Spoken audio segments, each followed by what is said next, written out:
The massive financial loss to the EU if it refuses to strike a deal with the UK has been revealed after the bloc's budget chief confessed he was struggling to plug the enormous shortfall Brexit will cause. The revelation has led to the admission that Brussels has no plan B to cope with the chaos of the UK exiting the EU without a deal. A deficit of up to £12.7 billion a year could result from the UK's departure from the EU next March, influential German Commissioner Mr. Oettinger was forced to admit. As a result, he cautioned, the Brussels machine was scrambling to plug the vast financial chasm left by Brexit. Speaking at an event in Brussels, Mr. Oettinger said, "Our expectation is the UK is willing to fulfill all obligations of an existing MFF which was accepted by David Cameron. We are optimistic the Brits are willing to fulfill these obligations and use these rights, and we have for the moment no reason to develop a plan B." On whether he expected the UK to honour the £39 billion Brexit bill in the event of no deal,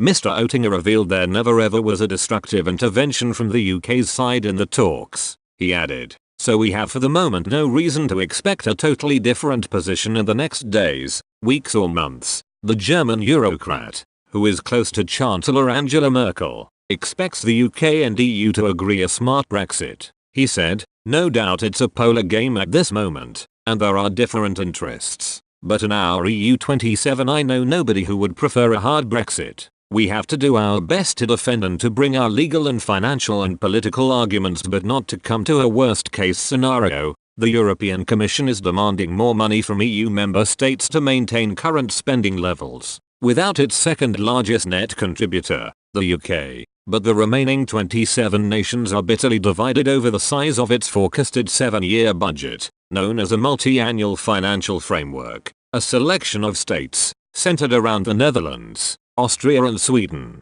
argue the budget should be reduced to reflect the UK's departure next March. The bloc is working alongside its chief negotiator Michel Barnier to implore him to thrash out a deal with the UK so that we continue to contribute to the EU's purse. Mr. Oettinger divulged. The German's comments about his desire to avoid a hard Brexit come after Swedish Foreign Minister Annika Söder said the bloc was still holding out for the UK to change its mind and remain in the EU. Speaking at a meeting in Vienna, she argued it would be a good idea for the UK to hold Brexit talks now and remain in the club. She said, "You know that we wanted to keep you, and we look at the polls and we see there may be some hesitation. We hope we can find a way forward to have a soft Brexit because a hard Brexit wouldn't serve anyone. We won't give up on a soft Brexit even if the tiny hope is still there. But still, and this may be not very polite, we hope there will be a solution where the UK will still be in the EU." The Swedish politician refused to endorse a second Brexit referendum, saying it was not her place to interfere.